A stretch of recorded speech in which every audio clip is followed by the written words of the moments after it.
My daughter stole from me, disappeared on a trip with her husband and his parents, leaving the house devastated and the bank account empty.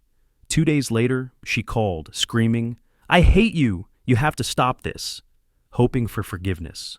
But my 2 words destroyed her world, revealing a betrayal that would cost her everything.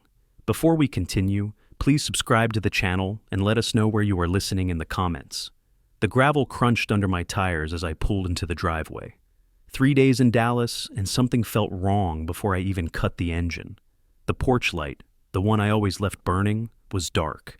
The window shade in the living room hung at an odd angle, not how I'd left it. I grabbed my briefcase from the passenger seat, its weight familiar in my hand. The key scraped against the lock plate before sliding home with a metallic click that echoed too loud in the evening quiet. Austin in June carries a particular heat, the kind that clings to your shirt and makes the limestone glow amber. But stepping inside, the temperature wasn't what hit me. It was the emptiness, not quiet, hollow. I set the briefcase down. My footsteps sounded different against the hardwood, like the house itself had changed shape. The living room came first. The mantel stood bare where my grandfather's clock had measured out 60 years of Taylor family time. I touched the dust outline, a perfect rectangle mocking me with its precision. The dining room cabinet gaped open, its glass door catching the last daylight. Every piece of silver, gone. The collection my late wife had started, that Magdalena used to polish with me on Sunday afternoons when she was 10. I moved through the rooms, cataloging losses, my laptop, missing from the study desk, file drawers pulled out, papers scattered like someone had searched for something specific. The safe stood open. I'd installed it myself, mounted it to the floor joists, combination known only to me and... My phone buzzed in my pocket. Habit made me check the banking app. The number on the screen took a moment to register. $3,147. I blinked, refreshed. Same number. It should have read $130,247. My retirement account, built over 34 years as a prosecutor, money I'd saved for a future that suddenly felt very uncertain. My hands went cold despite the heat. I called the bank. Hold music, too cheerful. Automated prompts I stabbed through with rising tension. Finally, a human voice. "Mr. Taylor, I'm showing a withdrawal of $42,000 on June 15th, authorized by Magdalena Taylor Lawrence using power of attorney granted in March 2023. The words hit like testimony from a witness I'd thought reliable. And June 16th, June 17th, same pattern, sir. 3 consecutive maximum withdrawals, total $127,000. The pause stretched. Outside, cicadas started their evening drone. "Thank you. Please flag my account for fraud review. Sir, with valid power of attorney, this isn't technically... Flag it anyway." I ended the call and stood in my kitchen, the phone hot against my palm. Only one person had keys. Only one person knew the alarm code. Only one person held power of attorney, something I'd granted Magdalena 2 years ago, a practical measure for emergencies. If I had a stroke during trial, if something happened on one of my trips, never imagining she'd use it like this. I tried calling her, straight to voicemail, her voice bright and recorded and meaningless. "Hey, it's Maggie. Leave a message." "Magdalena, it's your father. I'm home. Call me immediately." I waited 5 minutes, tried again. "I've seen the house. I've seen my account. You have until tomorrow morning to contact me and explain." Another 5 minutes. The prosecutor in me took over, the part that had sent 73 people to prison with airtight cases. "I'm documenting everything. Your choice to ignore this will have consequences." I texted. The messages turned green. iPhone to iPhone meant only one thing. She'd blocked me, or powered off. I tried Martin's number. Same green messages. They'd coordinated this. My tablet sat on the kitchen counter. I pulled up the security camera app, cloud storage I'd installed after a neighborhood break-in scare last year. Fast-forwarded through 3 days. June 15th, 10:47 in the morning. My car barely out of the driveway before her silver sedan pulled in. I watched my daughter emerge, Martin behind her. Then, Lawrence and Matilda Davis, Martin's parents, directing the operation like generals commanding troops. 4 people, loading boxes into a truck. Systematic. Efficient. Magdalena laughing at something Lawrence said as she carried out my grandfather's clock. 34 years I'd been a prosecutor. I'd seen theft. I'd seen betrayal. But I never thought I'd prosecute my own daughter's crime from the victim's chair. I called Mrs. Henderson, my neighbor. "Did you notice any activity at my house this week?" "Oh yes, Magdalena said you were redecorating. They loaded up quite a bit into a truck. Such a sweet girl, always thinking of you." "Yes, thank you." I hung up. My jaw ached from clenching. The living room felt cavernous. I sank into my chair, where the silver cabinet once reflected afternoon light, and picked up the framed photo from my desk. Magdalena at 8, gap-toothed and proud, holding her first swimming trophy. I stared at it for a long moment, then placed it face down. The victim died in that gesture. The strategist awakened. I opened a new document on my tablet, fingers steady now, emotion channeled into what I did best. Building cases that couldn't be beaten. Asset recovery and legal action. Case file, Taylor v. Taylor Lawrence. The prosecutor had returned. Morning came without sleep. Empty coffee cups ringed my desk like evidence markers. Documents covered every surface. Bank statements, printed security footage stills, handwritten timelines. I still wore yesterday's clothes. The face-down photo of Magdalena hadn't moved. Dawn light crept through the window, washing everything in pale blue. I tried her number again. Voicemail, email, no response. Martin's work email bounced back with an out-of-office reply. I called his parents' landline. Their machine picked up. Matilda's pleasant voice asking me to leave a message after the tone. I didn't. The coordination of silence confirmed what I'd suspected. This wasn't impulse. They'd planned it, discussed it, agreed on radio silence until... what? Until I gave up? Until enough time passed that legal options narrowed? I didn't use social media. Prosecutors dealt in facts, not curated lives. But Magdalena lived on those platforms, documenting every meal and milestone. I created a Facebook account with a fake name and stock photo of a golden retriever. Upload, wait for approval, feel the minutes crawl past. By midday, the account activated. I searched for Magdalena Taylor Lawrence. Her profile appeared semi-public, exactly as careless as I'd hoped. The most recent post stopped my breath. Rome, the Trevi Fountain, all four of them, Magdalena, Martin, Lawrence, and Matilda. Champagne glasses raised, smiling like people without a care in the world. The caption read, "Living our best life? European dreams, yeah, family time." Posted 2 hours ago. 2 hours ago, while I'd been documenting their theft, they'd been toasting their success with my money. $127,000 buys a lot of champagne in Rome. I scrolled through earlier posts. 3 weeks ago, "Can't wait for our European adventure. Paris, Rome, Barcelona, here we come." 2 weeks ago, "Countdown is on. Family trip of a lifetime." The timeline lined up perfectly with her acceleration of withdrawal planning. She'd needed my money for their dream vacation. Rita picked up on the third ring. "Lonnie, twice in 1 year, you're spoiling me."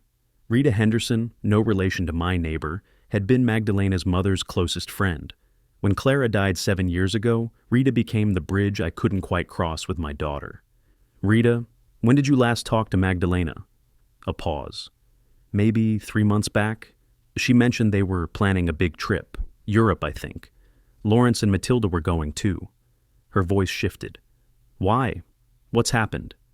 "She cleaned out my house while I was in Dallas. Withdrew $127,000 from my accounts using the power of attorney." Silence, long and heavy. "Lonnie, that can't be right. Magdalena wouldn't..." "She did. I have security footage, bank records. She's in Rome right now, posting vacation photos." Rita's breathing changed, became careful. "She told me that trip was a once-in-a-lifetime thing, that Martin's parents had saved for years. She never mentioned..." A sharp inhale. "That money's yours?" "Every dollar." "What are you going to do?" I looked at my evidence wall, documents arranged like a prosecution brief. "What I've always done. Build an airtight case. She's your daughter. She was my daughter. Now she's someone who stole from me." Rita said something else, but I'd already moved to the next step in my mind. After we hung up, I organized my evidence chronologically.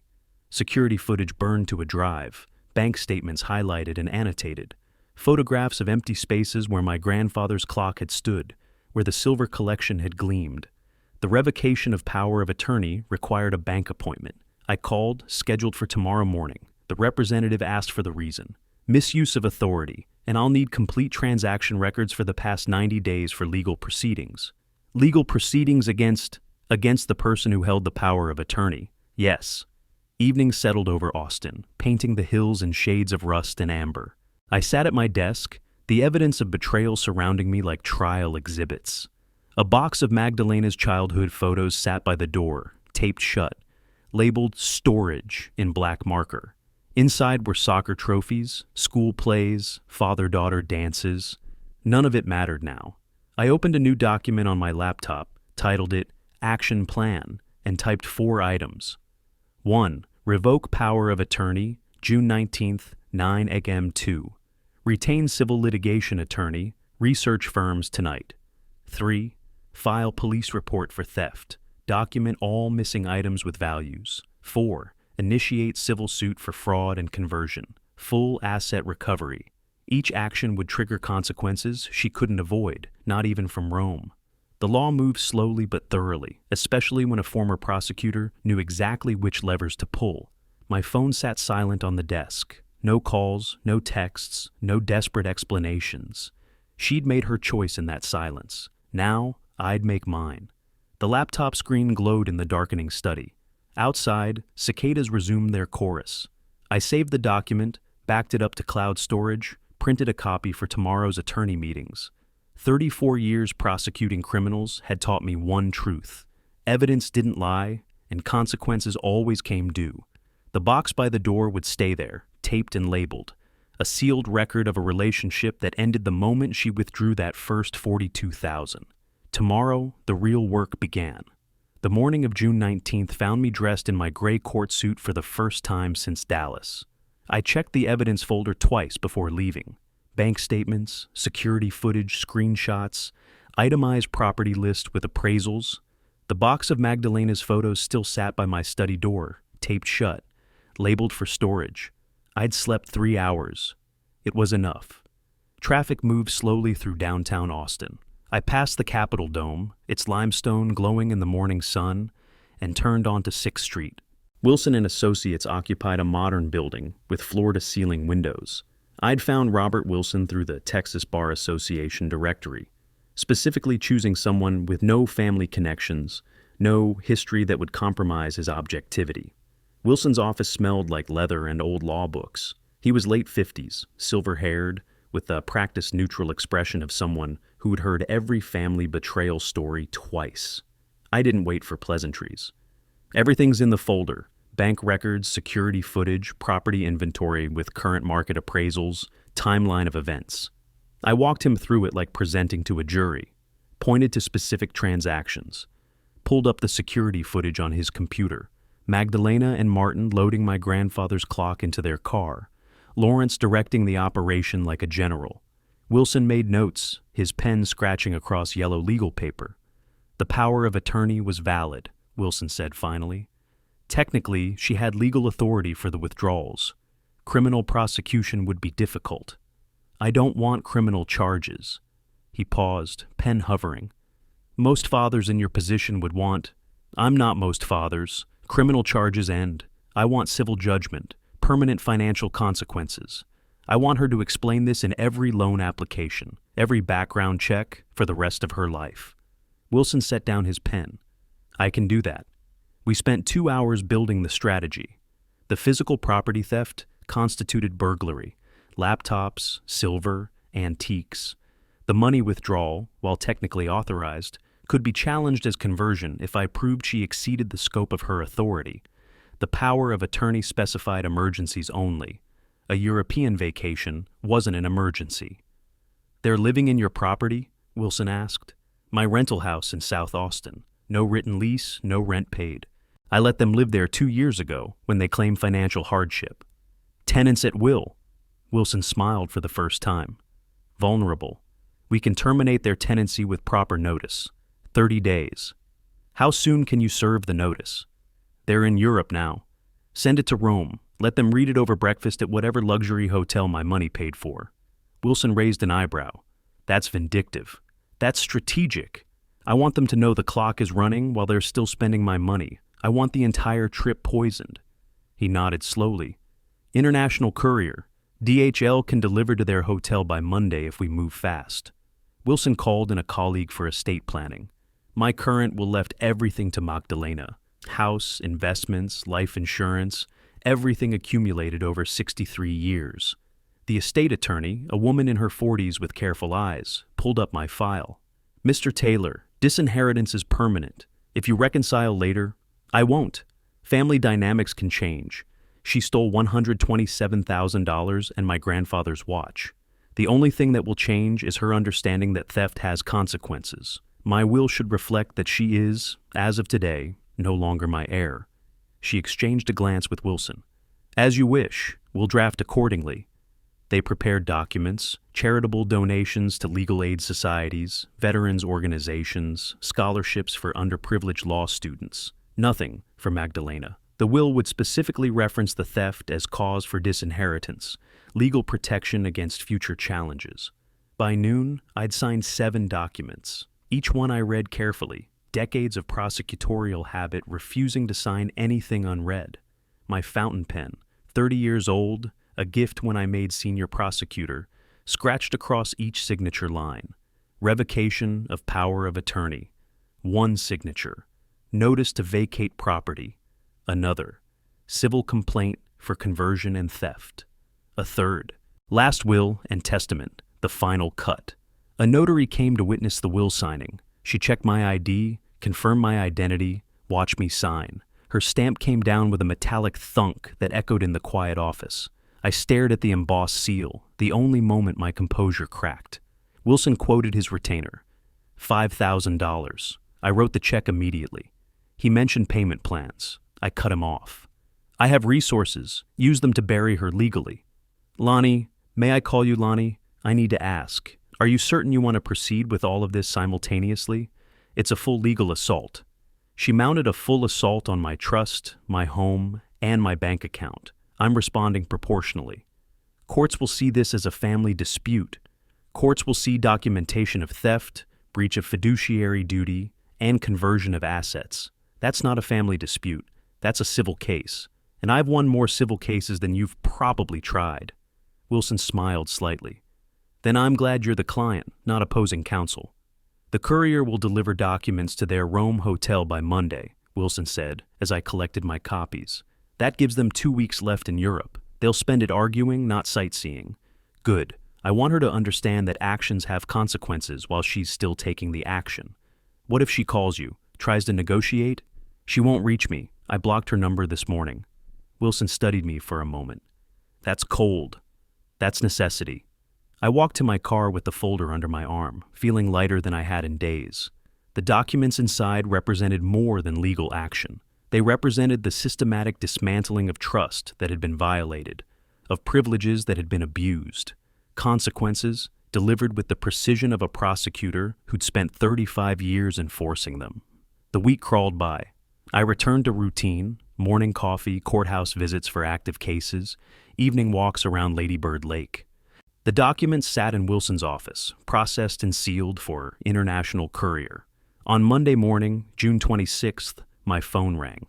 They've been served, Wilson said. DHL confirmed delivery to the Hotel Hassler in Rome, signed for by Magdalena Taylor Lawrence at 9:15 their time. I set down my coffee cup. Good. I'll contact you if their attorney reaches out. If their attorney reaches out, you'll tell them what I told you. No negotiation. See them in court. Wilson paused. Understood. I learned later what happened in that luxury hotel room. Wilson's contact with their attorney, combined with message previews I could still see despite blocking them, reconstructed the scene clearly enough. Magdalena had been packing for their day trip to the Vatican when the courier knocked. She signed for the envelope absently, probably expecting travel documents or hotel correspondence. Martin was in the shower. Lawrence and Matilda were getting coffee downstairs. The papers inside changed everything. Wilson's paralegal, who'd handled the courier coordination, told him that the hotel concierge reported raised voices from their suite within minutes of delivery. When Lawrence and Matilda returned with coffee, they found Magdalena on the phone, frantically trying to reach me, Martin standing wet-haired in a bathrobe reading legal documents with mounting horror. My blocked call log showed 16 attempts between 9:30 and 11 that morning, Rome time. 16 calls that hit my voicemail without ringing. The preview texts I could still see told their own story. "Dad, please call me. Dad, this is a mistake. We can explain everything. Please don't do this." I deleted each notification without reading the full message. Wilson called again Wednesday afternoon. Their attorney contacted me. Nina Bardwell, family law specialist out of Houston. Apparently, Magdalena found her through an online search for American attorneys handling international matters. What does she want? To negotiate. She's asking if you'll agree to a settlement conference when they return. Magdalena's willing to return the money. No. Lonnie, at least hear the offer? The money's gone, spent on hotels and champagne and whatever else they're buying with my retirement savings. She can't return what she's already wasted. The civil suit proceeds. The eviction proceeds. Everything proceeds exactly as filed. Wilson sighed. Bardwell mentioned that Magdalena is extremely distressed, that she didn't understand the full implications of using the power of attorney.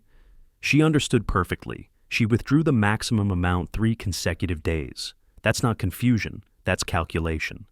Fair point. I'll inform Bardwell we're not interested in settlement. Thursday brought another call from Wilson.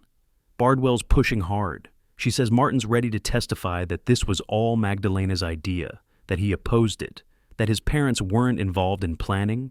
Then Martin can testify to that in deposition, under oath, where perjury has consequences. You know that will destroy their marriage.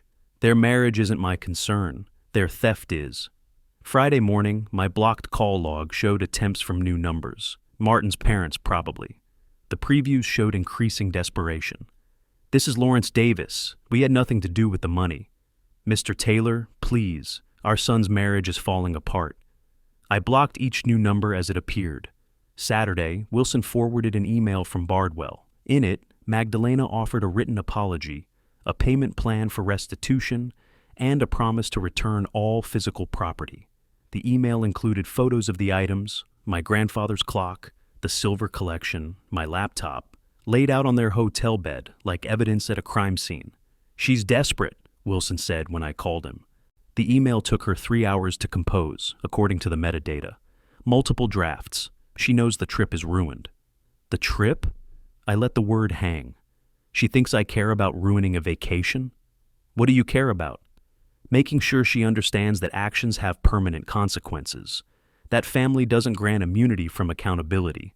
That betrayal has a price she'll spend years paying. Wilson was quiet for a moment. "I'll tell Bardwell we're proceeding." My phone showed one final text preview on Sunday from Martin's number. "Your daughter is crying herself to sleep every night. We can't afford the attorney fees, can't afford the flight changes to come home early, can't eat, can't think. We're completely cut off." Good. I blocked the number and made myself dinner, grilled chicken, steamed vegetables, the same meal I'd eaten every Sunday for 20 years. The routine was comforting, predictable, unlike daughters who stole and sons-in-law who helped them do it. The fountain pen sat on my desk, where I'd left it after signing the documents. 30 years of signatures, most of them on prosecution briefs that sent people to prison for doing exactly what Magdalena had done, betraying trust, stealing from those who'd trusted them, thinking they were clever enough to get away with it. None of them had gotten away with it, neither would she. Outside, the Austin evening settled into its familiar pattern. Cicadas, distant traffic, the temperature finally dropping from brutal to merely uncomfortable. Inside, I sat in my empty living room, where the silver collection once stood, where my grandfather's clock once ticked away the hours, and felt nothing but satisfaction. The documents were served, the trap was set. The remaining 2 weeks of their European dream would be torture. When they returned to Austin, the real consequences would begin.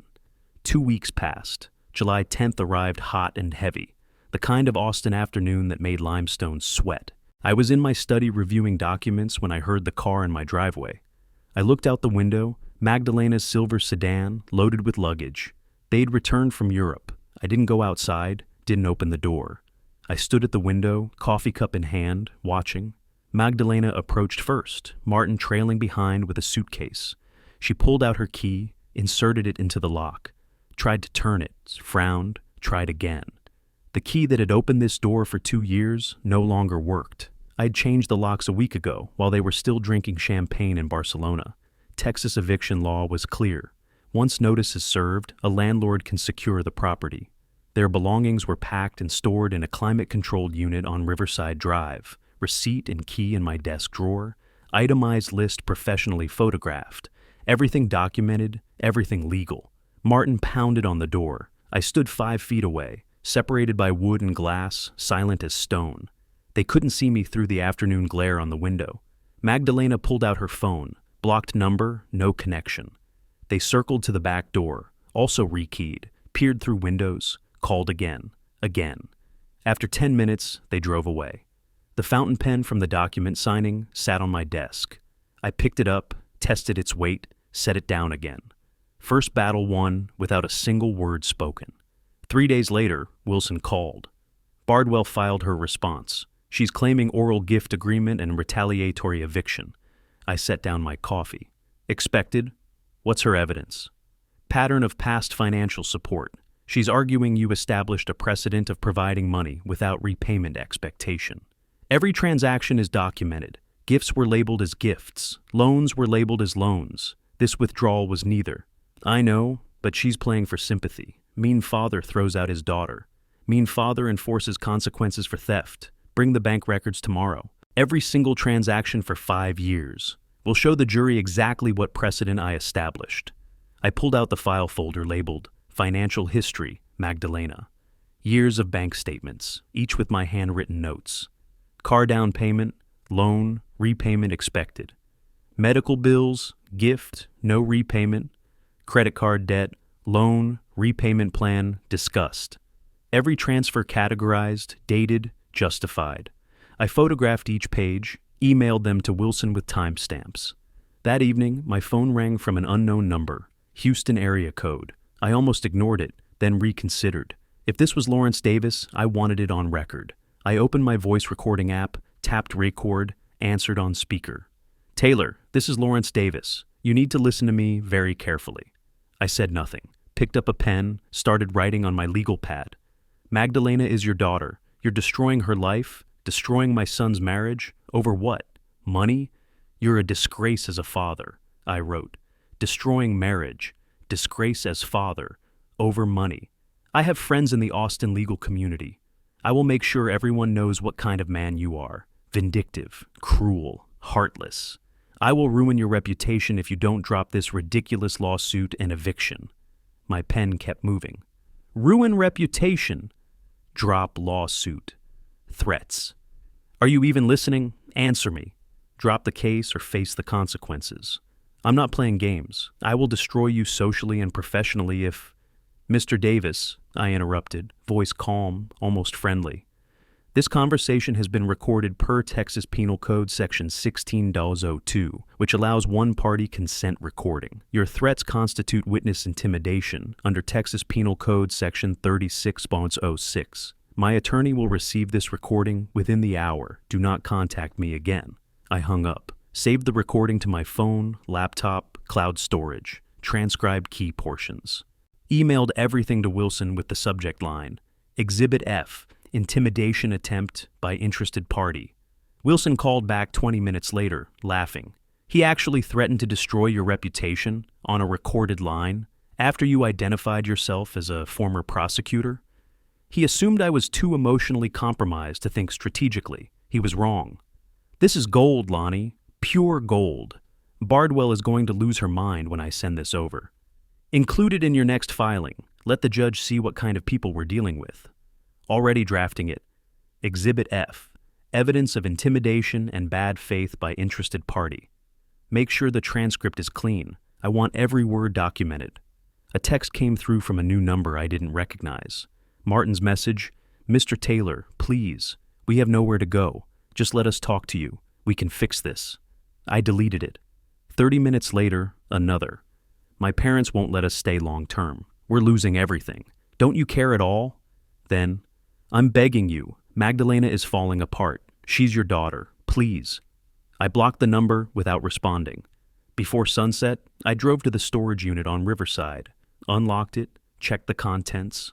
Their furniture packed floor to ceiling, professionally arranged, climate-controlled, undamaged. An itemized list taped inside the door, every possession cataloged. I photographed everything, timestamps visible on my phone screen. They thought the trip would end with them returning to comfort and security. Instead, they returned to locks that didn't recognize their keys and belongings in a storage unit. They thought stealing from me would have no consequences because I'd always forgiven before. They confused patience with weakness. That mistake would define the rest of their lives. A week later, Wilson called with a request. I need every piece of evidence we have, discoveries moving forward, anything that contradicts her oral gift claim. I'll review the security footage again, make sure we didn't miss anything. That afternoon, I sat in my study with my laptop, pulling up the cloud archive footage from June. I'd already extracted the key moments, Magdalena loading boxes, the systematic theft, but thoroughness was prosecutorial habit. I started from the beginning, let it run at double speed. June 13th, 2 days before I left for Dallas. Magdalena's car pulled into the driveway alone. She entered the house, still had keys then. Emerged 20 minutes later with several small boxes. Advanced scouting, I realized. Testing whether the cameras caught the back entrance. They did. June 14th, late afternoon. Her car again, but this time someone was with her. A man, not Martin. Taller, darker hair. They entered together. I slowed the footage to normal speed. The man put his hand on the small of her back as they walked to the door. An intimate gesture, too familiar for casual friendship. They disappeared inside. The cameras didn't cover interior rooms. Privacy had seemed important when I installed them. Now I cursed that decision. 40 minutes later, they emerged. He was laughing. She was adjusting her shirt. He pulled her close at the car, kissed her. Not a friendly peck. A deep, lingering kiss that told me everything I needed to know about their relationship. My coffee went cold in my hand. I rewound, watched again. Checked the date stamp, June 14th, 4:47 p.m. Martin would have been at work. I fast-forwarded through the next few days. Same pattern. June 15th, while I was in Dallas. The man arrived at 2:30 p.m., left at 4:15. June 16th, arrived at 1 p.m., left at 3 hour. Always when Martin would be at his office. On June 17th, the day before I returned, the man helped load my grandfather's clock into the truck. He was part of the theft crew, not just Magdalena's affair partner, her accomplice. I sat back in my chair, staring at the frozen frame, my daughter's face laughing, his arm around her waist, my property being stolen in the background. 34 years as a prosecutor, I'd seen families destroyed by affairs, watched spouses lie under oath, watched children weaponized in divorce proceedings. I'd sworn I'd never be one of those people who used private pain as public ammunition. But this changed the calculation. She hadn't just stolen from me. She'd betrayed Martin while stealing from me, used my house for the affair while planning to rob it. The footage made it worse, showed a level of calculated deception I hadn't fully appreciated. Wilson needed to know. This was evidence of character, of a pattern of deception. A jury seeing this would understand that the theft wasn't impulsive. It was part of a larger web of lies. My hand hovered over the phone. Then I thought about Martin. Weak, yes. Complicit in the theft, absolutely. But did he deserve to have his wife's affair revealed in open court? Did he deserve that public humiliation? The sun set outside my study window, painting the sky the color of old blood. I poured myself 2 fingers of bourbon, the first alcohol I'd touched since this started. Sipped it slowly while the footage played on loop, Magdalena and her lover, my property disappearing into their truck, all of it connected, all of it documented. I made a decision that surprised even me. I wouldn't tell Wilson, not yet. This footage was insurance, a nuclear option to be deployed only if absolutely necessary. If Magdalena pushed too hard, if she tried to paint me as the villain, if she made this a battle about character and family values, then this evidence would detonate in the courtroom and destroy whatever sympathy she'd built. But for now, I'd hold it in reserve. I created an encrypted folder on my laptop, password protected with a 16-character code only I knew. Copied the relevant footage into it, backed it up to an encrypted USB drive, locked that in my home safe, backed it up again to a secure cloud service under a burner email account. 3 copies, 3 locations, accessible only to me. Then I deleted the footage from the main archive and cleared the deletion log. If anyone reviewed the security files now, they'd see the theft, but not the affair. The affair footage existed only in those 3 encrypted backups, invisible until I chose to reveal it. I finished the bourbon, rinsed the glass, placed it in the dishwasher, closed the laptop. The evening cicadas started their chorus outside. The nuclear option sat in my safe, on my laptop, in the cloud. Ready, waiting. Magdalena thought the eviction and lawsuit were the full extent of my response. She thought I'd played all my cards. She had no idea I was holding the ace. The legal pad on my desk had a single note in my handwriting. Leverage, secured. Deploy only if necessary. I turned off the study lights and walked to my bedroom. Tomorrow, the lawsuit would proceed as planned. Discovery would continue. Depositions would be scheduled. And in my safe, in encrypted digital silence, the evidence that could destroy not just my daughter's legal case, but her marriage sat waiting for the moment when I needed to prove exactly how calculated her betrayal had been. If that moment came, I'd be ready. For now, the weapon stayed holstered, but loaded. 2 weeks passed, the lawsuit moved forward. Discovery proceeded, depositions were scheduled. And then, on a Tuesday evening in early August, my phone rang. I sat in my study, reviewing Wilson's latest filing. The case was airtight. Every transaction documented, every withdrawal proven unauthorized for its stated purpose, every claim of oral gift agreement dismantled by my meticulous records. The trial date glowed on my calendar in red ink, August 18th, less than 2 weeks away. The encrypted folder sat on my laptop desktop, unopened since I'd created it. I hadn't needed it. The conventional evidence was devastating enough. My phone showed an unknown number. I let it ring once. Twice. On the 3rd ring, I answered. "I hate you!" Magdalena's voice, raw and breaking. I said nothing. "Do you understand? I hate you! You have to stop this." I put the phone on speaker, set it on my desk, continued scrolling through Wilson's document, multitasking her crisis. "The eviction, the lawsuit, you canceled my cards. I was humiliated at the store today. The insurance, everything. You're destroying my life." Silence from my end. Let her fill it. We're living in Martin's parents' house. In their guest room, they resent us. They blame me. Martin barely looks at me anymore. This is all your fault. Still, I said nothing. She'd called me, not the other way around. Let her exhaust herself. "Say something. You owe me that. I'm your daughter. Or did you forget that?" I stopped scrolling, leaned back in my chair, looked at the encrypted folder on my screen. Then I spoke, voice level and quiet. "I know." The line went silent. Not dead. I could hear her breathing, fast and shallow. The 2 words hung there, heavy with implications I didn't explain. "What?" Her voice had changed completely. The rage drained out, replaced by something worse. Fear. I let the silence stretch. 5 seconds. 10. "What do you know?" 15 seconds. "Dad, what are you talking about?" I could hear her mind racing through possibilities. What could I know that would make sense of my absolute ruthlessness, my complete withdrawal? There was only one thing, really. But how much did I know? Did I have proof? Had I told Martin? "Dad, please, what do you think you know? Whatever it is, we can talk about it." The silence was its own answer. "Is this about the money? I can pay you back. Martin and I will figure it out. We'll get jobs, She was spiraling, grasping for explanations that fit the evidence of my coldness. "Please don't do this. Don't shut me out. Whatever you think happened." I let another 10 seconds pass. Then, when she started to say, "Please don't," I ended the call, just hung up. Clean, simple, final. I set the phone down and looked at the encrypted folder. I hadn't shown the footage to anyone, hadn't even hinted at it to Wilson. But now, Magdalena knew I knew something. The not knowing exactly what or how much. That was the real torture.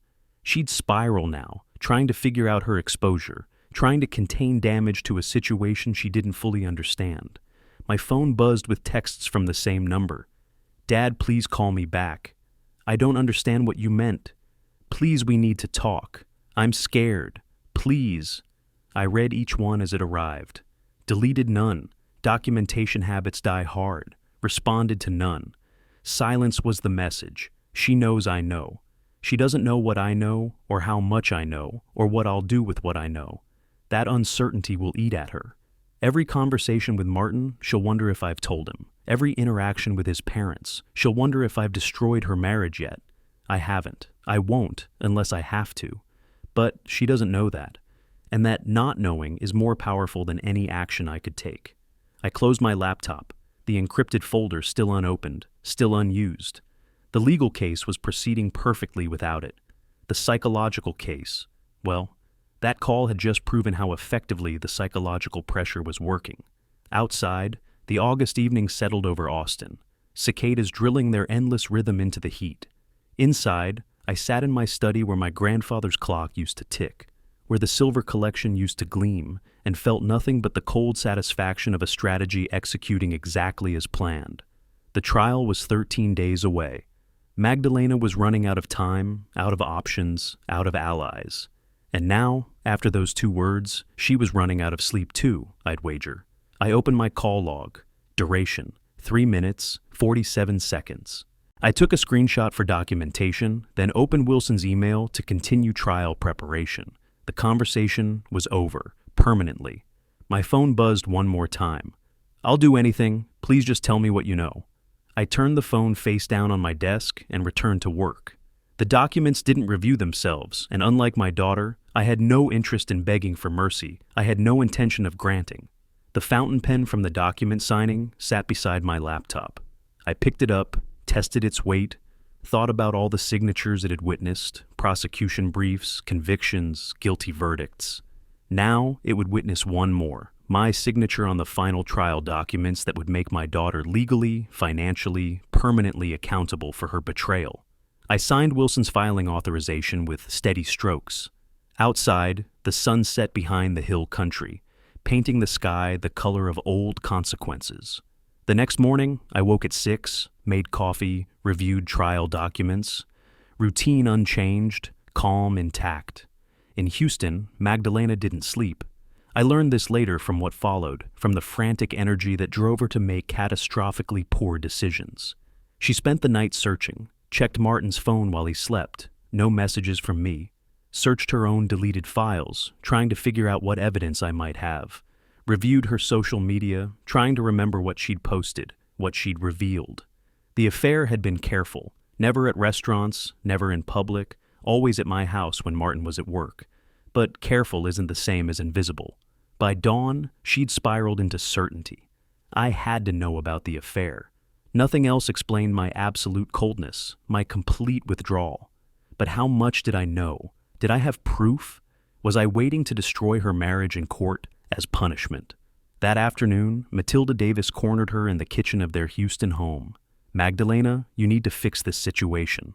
Lawrence and I can't house you indefinitely. Martin's stressed, you're not sleeping, and frankly, this whole mess with your father is making our home unbearable. I'm trying. Try harder. Whatever you did, apologize. Whatever it costs, pay it back. We didn't raise our son to be homeless because his wife can't manage her family relationships. Martin noticed too. That evening he asked, "What did your father mean on that call? You've been different since Tuesday, more anxious. What does he know that's got you this scared?" "Nothing. It's just the lawsuit stress." "The lawsuit's been happening for weeks. This is new. What aren't you telling me?" She had no answer that wouldn't reveal everything. By Thursday morning, desperation drove her to action. She told Martin she needed to see me, to try one more time to fix things. He didn't offer to come. 3 weeks of her anxiety had exhausted his support. She drove alone, 6 hours round trip, Houston to Austin and back. I was in my study when the doorbell rang at 2 in the afternoon. I looked through the window, Magdalena, alone, standing on my porch where she'd stood 1,000 times as my daughter. Now she was a plaintiff in a lawsuit, a defendant in an eviction, a stranger trying to access a locked house. I didn't open the door. She rang again, waited, rang a third time. "Dad, I know you're home. Your car's in the driveway. Please. I just need 5 minutes. Please." I stood 5 feet from the door, silent as I'd been during the lockout in July. Same strategy, same stillness. "I need to know what you meant." "I know." "What do you know? Please, it's destroying me. Whatever you think happened, let me explain." Through the window, I could see her face. Tears, yes, but not the manipulative kind. Real desperation, real fear. The not knowing was indeed destroying her, exactly as I'd calculated. Dad, please. Martin's suspicious. His parents hate me. I have nowhere to go, no one to talk to. You're all I have left, and you won't even tell me what I did wrong. Beyond the money, I mean. I know the money was wrong, but this... Her voice broke. This is something else. This is worse than the money. What do you know? I remained motionless. Prosecutor's patience, predator's stillness. Please, she was crying openly now. Just tell me. Whatever it is I need to know. The silence is killing me more than knowing ever could. She was wrong about that, but I didn't correct her. After 15 minutes, she gave up, walked back to her car slowly, kept turning back, hoping I'd open the door. I didn't. She sat in the driver's seat for another 10 minutes, phone in hand, probably composing and deleting messages she knew I wouldn't answer. Finally, she drove away. I returned to my desk. The encrypted folder sat unopened on my laptop. I still hadn't needed it. The psychological pressure alone was doing the work, systematic, thorough, devastating. A text arrived an hour later. I drove 6 hours to see you. You wouldn't even open the door. I don't know who you are anymore. The father I knew would never be this cruel. I didn't respond, but I thought, the daughter I knew would never have stolen from me, would never have betrayed her husband in my house while planning to rob it. We both became people the other didn't recognize. The difference is, I chose my transformation strategically.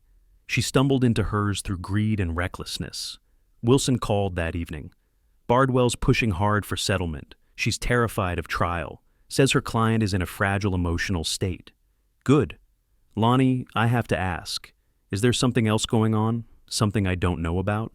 Bardwell's client seems disproportionately panicked given the strength of our case. Nothing you need to concern yourself with. The case is strong enough without complications. If you say so, trial's in 11 days. Depositions start Monday. After hanging up, I poured myself bourbon, becoming a habit that. Stood at my study window as sunset painted the Texas sky. Somewhere on Highway 290, Magdalena was driving back to Houston, back to a husband growing suspicious, back to in-laws running out of patience, back to a guest room that felt more like a cell every day. And she still didn't know exactly what I knew, exactly what proof I had, exactly when or how I might deploy it. That uncertainty would follow her into the courtroom, would sit beside her during depositions, would whisper in her ear every time Martin looked at her strangely, or his parents asked pointed questions. The nuclear option remained encrypted, unused, ready. But the conventional weapons were proving devastatingly effective on their own. I didn't need to destroy her marriage to win. I just needed her to believe I might.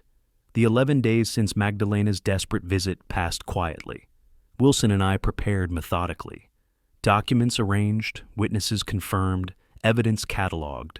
On August 18th, I drove to the Travis County Courthouse wearing my gray court suit, the same one I'd worn to Wilson's office in June. The leather folder sat on the passenger seat. The encrypted folder with the affair footage remained on my laptop at home, unopened, unneeded. This courthouse had been my second home for 35 years. I knew every hallway, every courtroom, every judge. Today was about documentation, not emotion. Wilson met me outside with boxes of evidence files. We passed through security, took the elevator up, entered the courtroom. Wood-paneled walls, Texas state seal, judge's bench polished to a shine. I sat at the plaintiff's table and arranged documents with practiced efficiency. 20 minutes before the hearing, Magdalena arrived with Martin and Bardwell. She looked exhausted, dark circles, visible weight loss, nervous energy radiating from every movement. Martin looked resentful, keeping distance even as they walked side by side. They took the defense table. Magdalena tried to make eye contact across the room. I never looked her direction. Wilson leaned over. She looks rough. Consequences usually do. Judge Susan Hernandez entered, 50s, former prosecutor herself, reputation for cutting through emotional appeals to find facts. The bailiff called us to order. Wilson presented our case methodically. Bank statements showing $127,000 withdrawn over 3 consecutive days in June while I was in Dallas. Security footage played on the courtroom monitor. Magdalena, Martin, Lawrence, and Matilda Davis systematically loading my property into vehicles. The room watched in silence. Magdalena winced at her own image. Martin's jaw tightened. Wilson presented the itemized list. Grandfather's antique clock, $8,000. Silver collection, $12,000. Electronics, documents, personal items. Original receipts, current appraisals. Bank employee affidavit confirming Magdalena used valid power of attorney, but I reported misuse immediately upon discovery. He held up the power of attorney document itself. Your Honor, this authorizes emergency medical and financial decisions, not self-enrichment, not luxury vacations. Then the timeline. Passport stamps showing departure for Europe the day after the final withdrawal. Social media posts Wilson had subpoenaed. Photographs of champagne, luxury hotels, 4 smiling faces at the Trevi Fountain. Caption, living our best life. Bardwell attempted her defense. Years of my financial support. Rent forgiveness, credit cards paid off, car down payments, medical bills covered. She argued I'd established a pattern of gifting without expecting repayment, that Magdalena reasonably believed the money was available. This is a father evicting his only daughter, Bardwell said, voice carefully modulated for sympathy, leaving her homeless. This is family business, not criminal enterprise. Character witnesses testified I'd always supported Magdalena financially, never demanded repayment before. Bardwell argued the eviction was retaliatory, the lawsuit punitive. Judge Hernandez listened impassively. Wilson dismantled it piece by piece. My documentation. Every previous transaction clearly labeled in bank records. Loans marked loan, repayment expected, with schedules attached. Gifts marked gift Christmas or gift birthday, with specific occasions noted. The $127,000 had no authorization, no discussion, no emergency justification. Text message history subpoenaed from phone records.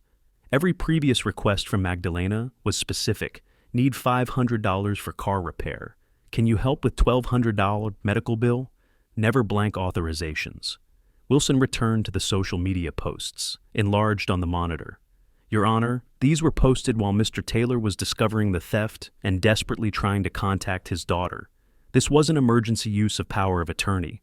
This was calculated theft followed by celebration. Judge Hernandez didn't need long. She ruled from the bench.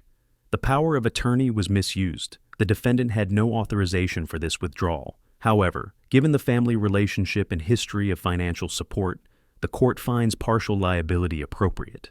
Judgment: $95,000, payable by Magdalena and Martin jointly within 12 months, or the court would authorize asset seizure. Eviction upheld as legal and properly executed. Each party pays their own legal fees. Magdalena's face crumbled. Martin stared at the table. Bardwell made notes for appeal, but her body language showed defeat. We exited to the hallway. Marble floors, high ceilings, the sound of business and justice echoing off stone walls. Magdalena's heels clicked rapidly behind us. Dad! Dad! Please! Can we talk now? The trial is over. We can... I didn't break stride. I'm sorry. I've said I'm sorry. What more do you want from me? Wilson and I reached the elevators. I pressed the button. Please don't do this. Don't shut me out forever. I'm your daughter. The elevator arrived. We stepped inside. She was still calling my name as the doors began closing. The last thing she saw was my face, neutral and distant, disappearing behind steel. Inside the elevator, Wilson spoke quietly. That was hard to watch. It was necessary. She might appeal. Let her. The judgment stands. We're done here. The elevator descended, carrying us away from courtrooms and confrontations, back to ground level where consequences would play out over months and years, not hours. Justice delivered with the precision of 3 decades of prosecutorial practice. The encrypted folder remained at home, unopened. I'd never needed it. The legal weapons had been enough.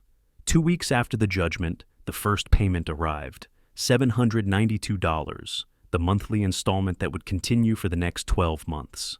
I deposited it without ceremony, filed the receipt in a folder labeled Taylor v. Taylor Lawrence, Restitution. Life returned to a rhythm I'd almost forgotten. Morning coffee in my study, courthouse visits for active cases, evening walks around Lady Bird Lake. The house felt like mine again, no longer a crime scene or war room. just a home where a man lived alone, which was how I'd lived before Magdalena needed help, before I'd granted her keys and trust and power of attorney. I had the locks rekeyed again, not for security, just for closure. New keys for a new chapter. Wilson called to report that Bardwell had filed paperwork for appeal, but expected it to fail.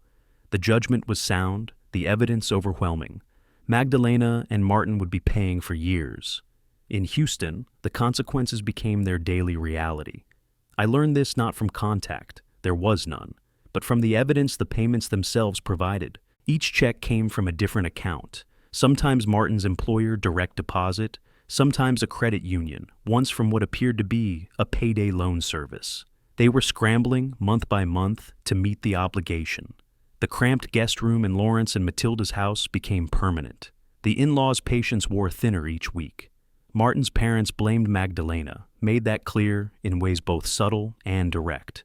The marriage that had survived theft and eviction was fracturing under the weight of $792 times 12, plus the knowledge that Lonnie Taylor had something on his daughter that she couldn't even explain to her husband.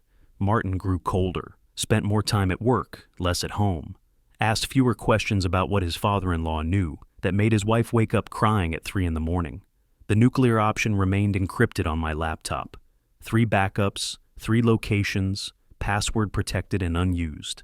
Power held but not deployed. Restraint, not revenge. One evening in early September, my phone showed a text from a blocked number. I'd changed my blocking settings to allow messages through but not calls. The text read, "I understand now. What you did wasn't cruelty. It was justice. I stole from you. I betrayed your trust. I mocked your love. And you held me accountable the only way that would actually teach me something. I hate that lesson, but I learned it. You'll never forgive me. I accept that. But I need you to know, I finally understand. M.